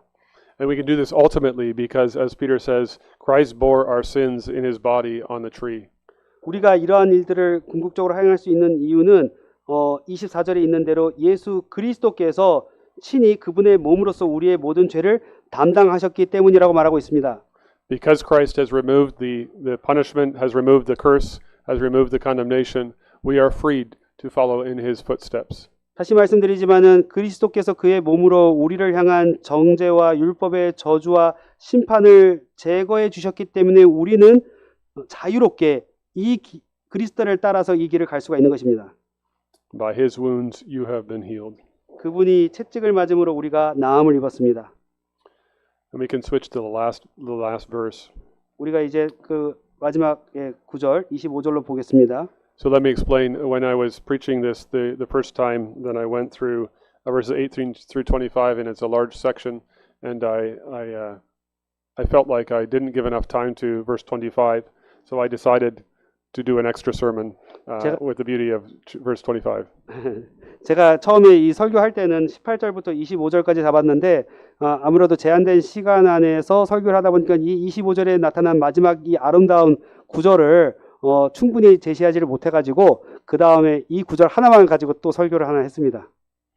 There's too much in the scriptures to say in one sermon. 예, 여기 정말 이 설교 하나에 너무나 많은 내용들을 우리가 다 담아낼 수가 없지 않습니까? This is a beautiful verse that allows us to reflect on a really central metaphor, a really central image that God gives us for His loving care over those who belong to Him. 예, 여기 이 구절에서 우리는 정말로 가장 또 중요한 그 일종의 그 상징 비유라고 할 수 있는 그 은유가 여기에 특별히 우리의 영혼을 돌보시는 하나님의 그러한 모습을 나타내는 그 은유가 여기에 나타나 있습니다. This image of the shepherd was one that was particularly special to Peter himself. 무엇보다도 베드로 자신이 여기 지금 여기에 나타난 이 은유, 그 목자로서의 그 은유에 또한 자신이 거기에 포함되어 있다는 것을 베드로가 제시하지 않습니까? Remember when Jesus restores him on the beach and asks him, "Do you love me?" He tells him to feed my sheep. 예, 요한복음 그 마지막에서 우리가 기억하는 대로 예수님께서 베드로를 다시 회복시키실 때 내가 나를 사랑하느냐 말하면서 거기에 3번 대답할 때마다 예수님은 내 양을 먹이라 하고 말씀하시죠. And Peter remembers when Jesus in John chapter 10 told them, "I am the good shepherd who laid down my life for the sheep." 동시에 베드로는 요한복음 10장에서 예수님께서 자신을 가리켜 선한 목자로 규정하면서 양들을 위해서 자신의 목숨을 버리는 사람으로 제시하고 있다는 것을 기억하고 있습니다. So he writes, "You were straying like sheep." 그래 여기도 보면은 25절에 너희는 양과 같이 길을 전에 잃었던 사람이다 이렇게 얘기를 하는데요. He's still drawing on that image from Isaiah 53. We all like sheep have gone astray. 예, 이 부분은 분명히 이사야서 53장에서 우리가 다 양과 같이 각기 제 길로 갔거늘이라는 말씀을 또 염두에 두고 하는 거죠. The reality is that each of us can express this reality. We are those who are prone to wander. 정말 여기서 어떤 실제적인 우리의 현실의 모습을 이야기하고 있는데 우리는 정말로 길 잃는 양과 같이 되기가 쉬운 자들입니다. It's not just an experience that perhaps we had before we were converted, but it's a daily reality that our hearts are prone to wander, that we are prone to forget God's goodness towards us, prone to find ourselves lost in this world. 그러니까 이건 단순히 우리가 거듭나기 이전의 경험만을 놓고 하는 말이 아니라 실제로 예수를 믿고 난 이후에도 우리는 끊임없이 길을 잃기가 쉬운 자들, 끊임없이 하나님의 그 선하심과 우리의 구원을 위해서 행하신 일들을 망각하기가 쉬운 자들이라는 것을 우리는 고백하지 않을 수가 없습니다. The question is, where will we find our hope in our wandering? Where will we find our encouragement when we are straying? 그러면 여기서 질문은 이거죠. 우리가 이러한 길 잃은 자와 같이 우리 자신이 방황하고 있다는 것을 발견하게 되었을 때 우리의 유일한 그 소망은 어디에서 찾을 수 있겠는가 하는 문제입니다. It's not by our own efforts, it's not by the strength of our own commitment, but it's by the loving shepherd who gathers in the sheep. 이것은 결코 우리 자신의 노력과 우리 자신의 어떤 헌신적인 결단 안에서 발견될 수 있는 것이 아니라 바로 양들을 돌보시고 찾으시는 우리의 목자에게 그 소망을 찾을 수가 있습니다. Peter writes, "You have now returned to the shepherd and overseer of your souls." 예, 그래서 여기 보면은 베드로는 뭐라고 얘기하냐면은 이제는 너희가 너희 영혼의 목자와 감독이 되신 이에게 돌아왔다라고 얘기하고 있습니다. Jesus Christ is the fulfillment of Psalm 23. 예수 그리스도가 바로 시편 23편에서 말하는 그 목자의 이미지의 성취가 되십니다. Jesus Christ is the fulfillment of what Ezekiel promised in chapter 34, that God himself would go out and gather in those who were wandering. 또한 동시에 예수 그리스도가 바로 에스겔서 34장에서 길 잃고 방황하고 쫓겨난 양들을 도로 찾으시겠다고 했던 그 약속의 이미지를 성취하시는 분이십니다. He's the one who cares so intimately for his sheep. 그분은 너무나도 긴밀하게 그분의 그 양들의 영혼 안에 그들을 관계하고 계십니다. He's the one who knows his sheep. 그분은 그의 양들이 누군가를 알고 계십니다. He's the overseer, the one who keeps careful watch over them. 동시에 그분은 우리의 그 영혼의 감독자가 되시는 분이십니다. And so we need to know our good shepherd too. 그러니까 동시에 우리도 우리의 그 선하신 목자에 대해서 알아야 할 필요성이 있습니다. And we need to trust him 또한 우리는 그분을 신뢰해야 합니다. because sometimes he takes us through the valley of the shadow of death. 왜냐하면 때로는 주님께서는 그 목자는 우리를 사망의 음침한 골짜기로 인도하실 때도 있기 때문입니다. And the suffering that we experience in this life, we need to know that he is with us. 그러니까 우리가 이 땅에서의 고난과 고통 속에서도 주님이 우리와 함께하고 계신다는 것을 믿어야 됩니다. All right. 아멘. Amen. 아멘. We are moving on to chapter 3. 예, 3장으로 가겠습니다. I have to read. You have to read. 3장 1절부터 6절까지입니다. 아내된 자들아 이와 같이 자기 남편에게 순복하라. 이는 혹 도를 순종하지 않는 자라도 말로 말미암지 않고 그 아내의 행위로 말미암아 구원을 얻게 하려 함이니 너희의 두려워하며 정결한 행위를 봄이라. 너희 단장은 머리를 꾸미고 금을 차고 아름다운 옷을 입는 외모로 하지 말고 오직 마음에 숨은 사람을 온유하고 안정한 심령에 썩지 아니할 것으로 하라. 이는 하나님 앞에 값진 것이니라. 전에 하나님께 소망을 두었던 거룩한 부녀들도 이와 같이 자기 남편에게 순복함으로 자기를 단장하였나니 사라가 아브라함을 주라 칭하여 복종한 것 같이 너희가 선을 행하고 아무 두려운 일에도 놀라지 아니함으로 그의 딸이 되었느니라. So it's very important to begin with the opening word that Peter has here, the word likewise. 네, 여기서도 마찬가지로 이제 아까도 말씀드렸지만은 이와 같이라는 말로서 여기 시작하고 있다는 것이 매우 중요한 부분인다고 하겠는데요. That is when he comes with his command to wives in the Christian community to be subject to their husbands, he's building on what he has already expressed. 예, 그러니까 여기서도 지금 기독교 공동체 안에서 아내들에게 그 남편에게 순복하라고 할 때에는 이러한 그 말은 이미 앞에서 이야기했던 내용들을 전제로 하고 그 위에 지금 이 말씀을 해 나가고 있는 것입니다. On the one hand, that means he is continuing with what is God-ordained authority. 예, 여기서 그러니까는 그 말은 뭘 의미하냐면 이미 앞에서 이 권위의 순복이라고 하는 것, 하나님께서 제정해 놓으신 권위 아래 우리가 복종하라는 말의 연장선에서 이 말씀을 한다는 것이고요. Marriage is not something that is not what we want to make of it. It's what God makes of it. 그러니까는 혼인이라고 하는 것은 결코 우리가 좋아서 우리가 만들어내는 어떤 것이 아니라 하나님께서 만들어내시고 구성해내신 사실이라는 거죠. But likewise also teaches us to see this in light of what Peter has expressed about following in the footsteps of Jesus Christ. 그렇지만 여기서 또한 이와 같이라는 말을 할 때는 역시나 이 부분도 우리가 예수 그리스도의 그 발자취를 쫓아간다라고 하는 것의 연장선상 안에서 이 말씀을 하고 있다는 것을 생각하게 합니다. Both husband and wife in their relationship together are to follow in the footsteps of Jesus. 다시 말하면은 남편과 아내가 상호간의 그 관계의 형성 안에서 무엇이 드러나느냐면은 각자가 그리스도의 발걸음을 쫓아가는 것으로서 이 관계의 성격이 규정되어야 한다는 것입니다. It's also true that both husbands and wives need to live as people who are free.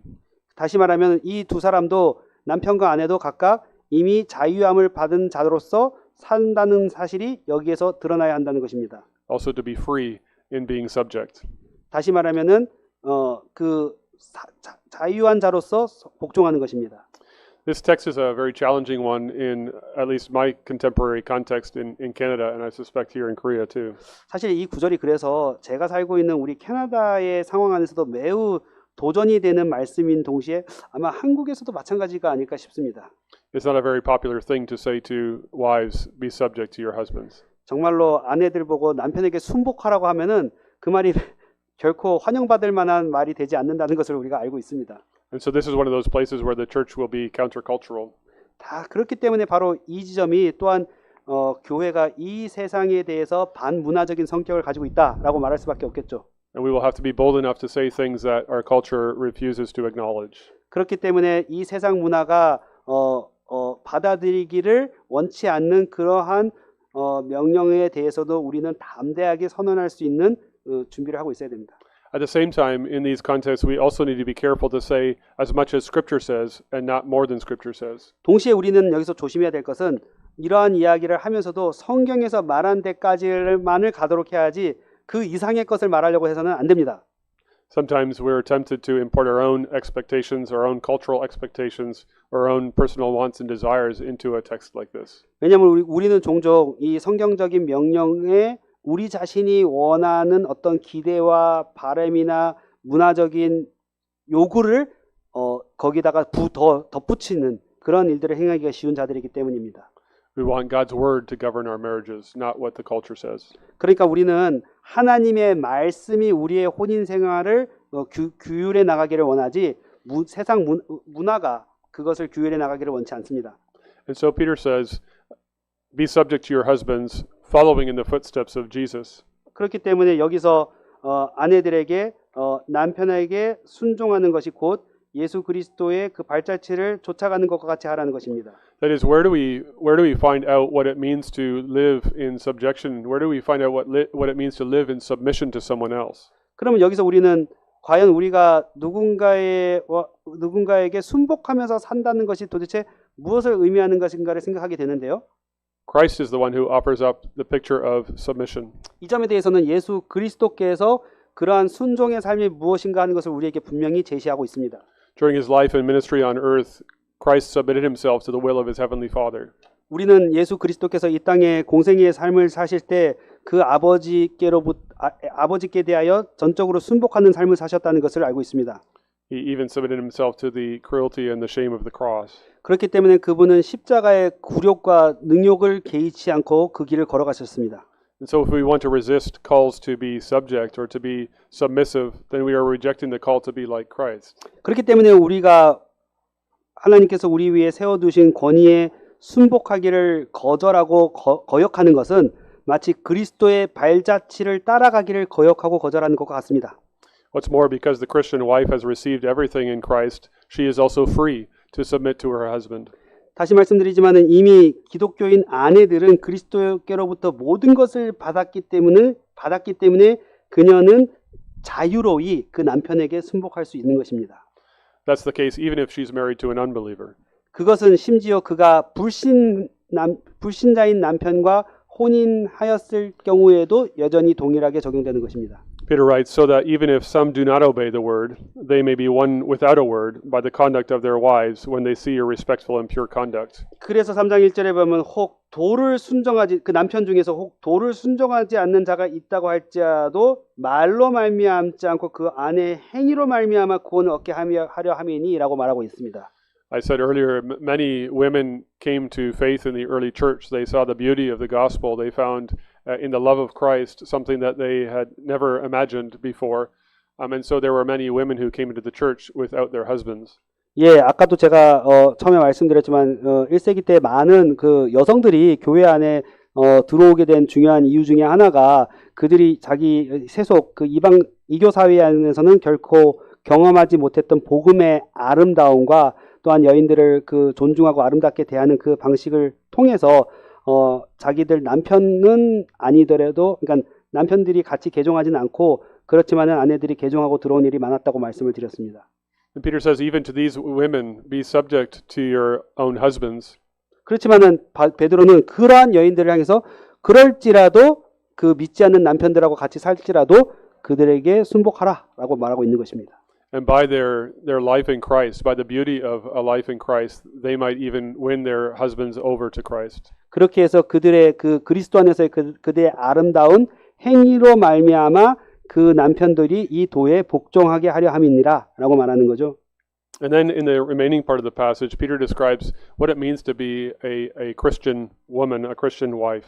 그다음에 계속해서 나머지 그 구절들에 대해서는 도대체 기독교인으로서의 여인의 삶이란 기독교인으로서의 아내의 삶이라는 것은 무엇인가 하는 것을 제시하고 있는데요. It's striking that Peter doesn't address roles and responsibilities, but he addresses Christian character. 여기서 인상적인 부분은 그는 이 부분을 이야기하면서 어떤 그 그리스도인의 어떤 역할과 책임을 말씀하고 있다기보다는 그들이 가지고 있는 그러한 그 성격, 속성을 말하고 있어요. He's not concerned to lay out details regarding what you should do or your husband should do or your wife should do in the context of the household. He wants to speak to the character of a Christian woman, the character of a Christian wife, the character of a Christian husband. 그러니까는 여기서 베드로는 자, 아내로서 당신은 어떠한 역할과 의무를 감당해야 되고 남편은 어떻게 해야 된다. 이런 어떤 권리와 의무의 얘기를 하기보다는 그리스도인으로서의 아내와 그리스도인으로서의 여인의 성격이 어떠해야 하는가에 집중해서 지금 이야기를 하고 있습니다. He also addresses the concern that is perhaps particularly strong for women to be absorbed with and concerned about outward appearance more than anything else. 예, 특별히 그 여인들이 가지기 쉬운 어떤 그 성격적인 유혹의 요소, 예를 들면 그의 어떤 외모를 치장하고 꾸미는 일에 쉽게 이제 휩쓸리기 쉬운 그러한 점들을 이제 이야기하면서 거기에 대조적으로 말을 하죠. He calls for them to have as their utmost priority that they are beautiful from the inside. 그래서 무엇보다도 외적인 외모에 집중하기보다는 내적인 아름다움을 치장하는 것이 훨씬 그들에게 중요한 일이라고 말하고 있습니다. He calls it the imperishable beauty of a gentle and quiet spirit. 예, 그래서 여기서 그들은 뭐라고 얘기를 하고 있냐면은 마음에 숨은 사람의 그 온유하고 안정한 그 심령이라는 말을 쓰고 있죠. A Christian woman should be characterized more than anything by the fruit of the Spirit. 그래서 한마디로 말하면 기독교인 아내들, 여인들의 그 아름다움이라고 하는 것은 그들 안에 거하시는 성신의 열매로서 나타나야 된다. 이 얘기를 하는 겁니다. Then he encourages the Christian woman that in God's sight this is very precious. 그리고 나서 이러한 것들이 4절에 보시면은 이러한 내면의 아름다움이라고 하는 것이 바로 하나님 앞에서 값진 것이라고 그렇게 이야기하고 있습니다. The world may value outward appearance. The world may place certain designs and wishes for outward appearance, but for the Christian woman, the greatest joy is to be found beautiful in God's eyes. 네, 그러니까는 세상은 여전히 외적인 아름다움을 추구하고 그것의 가치를 드높이고 있는 세상 속에서도 기독교인 여인들, 아내들은 이 하나님 앞에서 진정으로 아름다운 것을 바로 나타내고 또한 증시하게 되는 거죠. Again, Peter draws the Christian's mind and heart to where does our ultimate motivation lie? Who are we ultimately seeking to please in this world? 그리고 동시에 베드로는 여기서 결국은 궁극적으로 우리의 마음을 어디로 이끌고 가냐면은 한마디로 우리의 그 마음의 행동의 그 동기가 어디를 향하여야 하겠는가? 궁극적으로는 누구를 기쁘시게 해야 하는가 하는 문제로 이끌고 나갑니다. Our ultimate desire should be to please the Lord. 우리의 궁극적인 욕망은 하나님을 기쁘시게 하는 데 있어야 된다는 것이죠.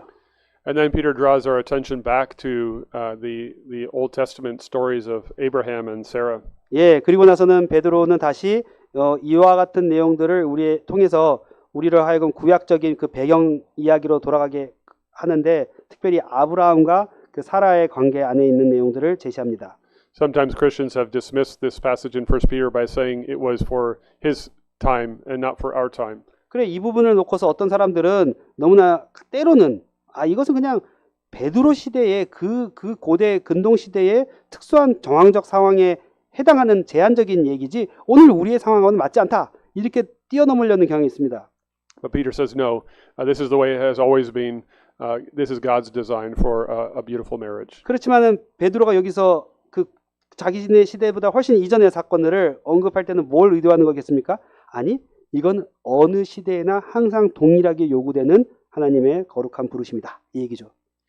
This is how the holy women who hoped in God, he says, used to adorn themselves. 예, 여기 지금 5절에 있는 대로 바로 이러한 것들이 하나님께 소망을 두었던 거룩한 부녀들의 태도였다라고 말하고 있어요. It's a beautiful description of what it means to be a Christian woman. It is what to be one who has put their hope in God.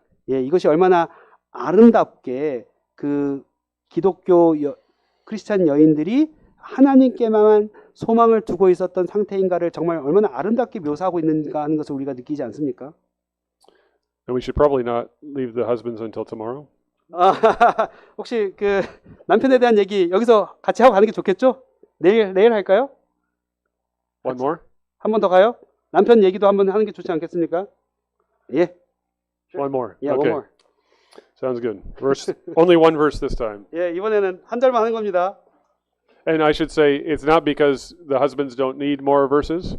and it's not because the women are more inclined to not obey God's commands. 예, 여기 한 절밖에 없다고 해서 절대로 남자들은 이 한 절만으로도 충분한다든지 아니면 여자들이 훨씬 더 불순종하기가 쉽기 때문에 더 많은 내용이 있다 이렇게 생각하시면 안 됩니다. He's simply expressing that in the culture in which he's living, this way of living is going to be more radically different for the wife than for the husband. 네, 여기서 이와 같이 이제 베드로가 이야기를 한 이유는 결국은 이러한 식의 어떤 삶의 모습이라는 것이 그 남편들보다 아내들의 삶의 모습이 훨씬 더 그 당시의 어떤 정황과 대비적으로 나타날 수밖에 없기 때문에 이러한 얘기를 한 겁니다. But I think it's also very beautiful because Peter is writing to a culture where women were not valued very highly, and he spends far more time with the women than he does with the men. 그렇지만 한편 또 이게 얼마나 또 아름다운 권고인가 하는 것을 생각해 본다면 당시 여성들의 그 지위에 대해서 그다지 크게 높이 인식하지 않던 시대적 그 정황과 대조해 볼 때 얼마나 여성들에 관한 문제들을 베드로가 이렇게 충분히 시간을 할애하면서 얘기하고 있었던가 하는 것을 또 생각하게 되는 거죠.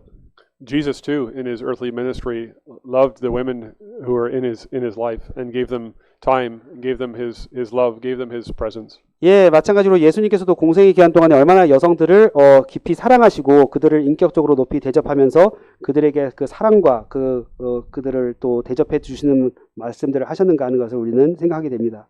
Here in his command again, Peter begins with the word likewise. 예, 여기 7절에서도 마찬가지로 이와 같이라는 말로 시작을 하죠. Here again, then, he is drawing on the call to follow in the footsteps of Jesus. 여기서도 마찬가지로 이 말을 함으로써 남편들에게도 그리스도의 그 발자취를 따라간다는 것이 무엇인가를 얘기하는 겁니다. The Christian husband is to exercise his authority as Jesus exercises his authority. 그래서 남편들은 마치 그리스도께서 자신의 권세를 행사하신 것과 같이 자기에게 주어진 권세를 행사해야 합니다. When Jesus speaks about authority to his disciples, he compares the authority of the world with the authority of the kingdom of God. 예, 예수님께서도 그 권세자들을 자신의 권세를 행사해 나가는 성격에 대해서 말씀하실 때 이 세상 권세자들과 얼마나 그것이 대척적인 성격을 대조적으로 성격을 가지고 있는지를 말씀하지 않았습니까?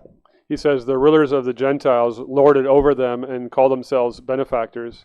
예, 우리가 잘 아는 대로 예수님께서는 이방인 권세자들은 항상 그 위에서 그 주관하면서 자신을 내세운다고 했는데 But not so with you. 너희는 그렇지 아니하니라. And then he says, I am among you as one who serves. 나는 너희들 가운데 섬기는 자로 왔으니. And so the authority of the Christian, the authority in the Christian church looks much different than the authority that we see in the world around us. 그러니까 바로 이러한 점에서 기독교 교회 안에서의 그 권위의 행사와 권세의 성격을 나타내는 것이 얼마나 세상 것과는 근본적으로 대조되는가 하는 것을 생각하게 됩니다. The model for the Christian husband and the model for the Christian man is Christ himself. 그러니까는 기독교인 남편, 기독교인 남자들의 그 권세의 그 발휘의 그 모범은 바로 예수 그리스도 그분 자신이십니다. Who came to serve and to lay down his life for his bride, the church. 예, 그의 사랑하시는 그 신부인 교회를 위하여 자신을 드리고 목숨까지 내어 주셨습니다. That's the calling of the Christian husband. 이것이 바로 기독교인 남편들을 향한 부르심입니다. It's striking that the scripture never says to Christian husbands, demand submission or assert authority. 예, 정말 놀라운 점은 성경은 한 번도 이런 점에서 남편들에게 자신의 권세를 주장하라, 아내들에게 복종을 요구하라 이렇게 말한 적이 없습니다. We need to follow in the footsteps of Jesus. 우리는 예수 그리스도의 발자취를 쫓아야 합니다. And so Peter says, his command, live with your wives in an understanding way. 예, 그러면서 베드로는 말합니다. 너의 아내와 동거하고 지식을 따라 너희 아내와 동거하라 이렇게 얘기하죠. In the Greek, it's closer to saying, live with your wife according to knowledge. 이것을 헬라어로 번역을 하면은 우리 번역하고 거의 유사해요. 아내와 동거하되 지식을 따라서 해라. There are things we need to know in order to live wisely in our marriages. 그 말은 결국은 우리는 이 혼인에 대해서 그것을 바르게 깨닫고 또한 더 지혜롭게 알아가야 한다는 것을 의미합니다. We need to know God's purpose for marriage, of course. 우리는 하나님께서 혼인을 제정하신 목적이 무엇인지를 알아야 됩니다. But we also need to know our wives. 우리의 아내에 대해서도 우리는 알아야 합니다. We need to become students of our wives. 우리는 우리의 아내들에 대하여 마치 학생이 되는 심정과 같이 그들을 알아가야 됩니다. Delighting in knowing her character, her person, knowing her strengths and her weaknesses. 그녀의 성격을 기뻐하는 동시에 또한 그녀의 강점과 약점에 대해서도 잘 알고 있어야 됩니다. And the language of knowing your wife in the Old Testament means something very specific as well. 우리 잘 알다시피 구약에서 그 아내를 안다라는 표현이 굉장히 특수한 의미로 쓰이고 있다는 것을 아시죠? In the English translation it says, Adam knew his wife and she gave birth to a son, Seth. 예, 그래서 그 히브리서 그 창세기 4장에 아담이 그 아내 하와를 알므로 그에게서 셋을 낳았느니라 이런 표현을 쓰잖아요. And so it may be that Peter is thinking here in particular of sexual intimacy. 여기는 어떤 그런 성적인 친밀감까지 그래서 포함해서 하는 말입니다. And so he's saying here, unlike in the world where it's about self-gratification, here it's about self-sacrifice. 그러니까는 성이라고 하는 것도 이 세상 사람들은 자신의 쾌락과 만족을 위해서 추구하는 것이라면은 여기에 기독교인의 성은 자기 희생적인 봉사의 성격을 가지고 있죠. That is a radically different approach than the world takes. 이것이 세상이 추구하는 방법과 얼마나 극단적으로 다른가 하는 거예요. So this according to knowledge also means then and assumes a growth in knowledge. 그리고 지식을 따른다라는 말은 그 지식 안에서 자란다는 뜻도 되는 겁니다. That means the husband will need to make sure that he spends time with his wife, 그 말은 뭐예요? 아내와 충분한 시간을 보내야 된다는 것입니다. especially when the children are young. That will be challenging because they demand time and energy and effort. 예, 아이들이 어릴 때 특별히 그 아이들의 요구 사항을 다 따르다 보면은 아내와 함께 거할 수 있는 시간이 매우 부족하다는 것을 우리는 알죠. But husbands need to ensure growth together in the word. 그 이러한 세상 속에서 남편은 더욱더 적극적으로 아내와 함께 그 지식에서 자라는 일에 마음을 기울여야 합니다. And then Peter continues on by saying we also need to show honor to the woman as the weaker vessel. 예, 그다음 계속해서 베드로는 그 우리의 아내에 대해서 저를 더 연약한 그릇으로 알고 귀히 여겨야 한다 이렇게 얘기하지 않습니까? The word honor is a beautiful word. 여기 지금 귀히 여긴다는 말이 얼마나 아름다운 말인지 알 수 없습니다. As Christian husbands, we do well to ask the question, does my wife feel honored by me? 그러면 우리가 여기서 이런 질문을 할 수 있겠죠. 과연 내 아내는 정말로 나로 인하여 자신이 귀히 여김을 받고 있다고 느끼고 있는가? It's so important in the Christian church more generally for Christian women to feel honored in the midst of the church. 예, 정말로 이 부분은 우리 기독교 사회 안에서도 우리 여인들이 내가 정말 이렇게 존중이 귀히 여김을 받고 있구나 하는 것을 인식한다는 것은 매우 중요한 일입니다. But they have a treasured and special place. 그들은 아주 그 특별한 그 보호와 같은 그러한 그 자리에 차지하고 있는데요. We live in a world where the blight of pornography has caused women to be objectified. 대표적으로 오늘날 시대의 그 포르노 산업의 그 발달이라고 하는 것은 얼마나 그 여성을 그 대상화하고 있는가를 생각하면 더 이러한 것들을 깊이 느끼게 됩니다. In the church and in our families, we want to be people who honor them. 우리는 또한 교회 안에서 또 가정 안에서도 이러한 여인들을 귀히 대접하고 존중히 여기를 원합니다. Peter describes the woman as the weaker vessel. 그 베드로는 여인에 대해서 더 연약한 그릇이라고 묘사하는데 He doesn't mean disrespect. 이것은 결코 무시하는 말이 아닙니다. He means to recognize that women have often been subject to hurt and harm from the men who are stronger than they are. 예, 이것은 어떤 그 남자들에 비해서 여자들이 훨씬 좀 더 연약한 어떤 그러한 성격을 가지고 있다는 점을 나타내기 위한 말일 뿐입니다. And so men need to exercise their authority in a way that causes those under them to flourish. 그렇기 때문에 남성들은 자기에게 맡겨진 이러한 권위를 올바로 행사함으로써 여인들이 그 성격을 더 아름답게 더 번성시키고 나타내도록 힘을 써야 됩니다. Again, we follow in the footsteps of Jesus. 이것이 또한 예수 그리스도의 그 발자취를 쫓아가는 사람의 모습이죠. Just think of the tender love that Jesus showed when he was on earth. Though he was the Son of God and the Lion of the tribe of Judah, he was the one who also took care of the fatherless and the widows. 예수님께서 유다 지파의 사자로 묘사되었지만은 그분이 또한 공생의 이 지상에서의 삶을 통해서 얼마나 연약한 자들에게 긍휼과 사랑을 베푸시며 심지어는 그 과부와 그 홀로 된 자들에게도 긍휼을 베풀어 나가셨던가 하는 것을 우리가 알지 않습니까? A Christian husband needs to have a heart like the heart of Christ. 그렇기 때문에 기독교인 남편들은 바로 이러한 예수 그리스도의 거룩한 심정을 가져야 합니다. After all, Peter says, they are heirs with you of the grace of life. 계속해서 베드로는 이러한 그 아내들이 남편에게 있어서 생명의 은혜를 유업으로 함께 받을 자라라고 말하고 있지 않습니까? Our wives are our sisters in Christ as well. 예, 우리의 아내는 또한 그리스도 안에서 우리의 자매입니다.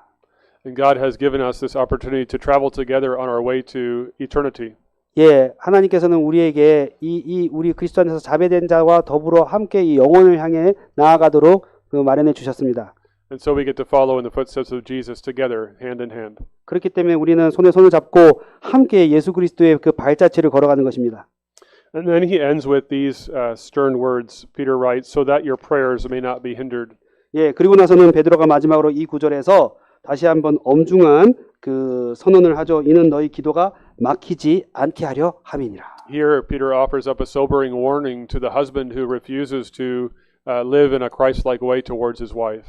예, 이것은 어떤 면에서는 굉장히 아주 그 엄중한 경고인데요. 한마디로 말하면은 예수 그리스도의 발자취를 쫓아서 따라가려고 하지 않는 남편들을 향한 경고입니다. He anticipates what he's going to say later, quoting from Proverbs when he says, the eyes of the Lord are on the righteous, and his ears are open to their prayer, but the face of the Lord is against those who do evil. 네, 그래서 여기서도 말한 대로 이 구절을 이야기할 때는 사실 그 잠언에 있는 말씀을 인용하는 것입니다. 그들의 눈이 열리고 또 귀가 열려 있어도 하나님의 얼굴에 외면하는 사람은 악한 사람이라는 그 엄중한 경고의 말씀을 여기서 인용하고 있는 것입니다. If we treat poorly God's precious daughters, He will take our ill treatment of them very seriously. 만약에 우리가 하나님의 고귀한 딸을 아주 잘못 막대한다면은 그것은 하나님 앞에서 아주 큰 책망을 받을 만한 일입니다. With these two passages, Peter offers up a beautiful picture of what it looks like when a Christian wife and a Christian husband together follow in the footsteps of our Savior. 그러니까 이러한 데서 정말로 만약에 기독교인 아내와 기독교인 남편이 함께 예수 그리스도의 발자취를 쫓아간다면은 그 모습이 얼마나 아름다울까 하는 것을 지금 이러한 말씀들로 묘사하고 있지 않습니까? May our marriages offer up this beautiful picture. 우리의 그 혼인이라고 하는 것도 이러한 아름다운 모습으로 하나님께 드려지기를 바랍니다.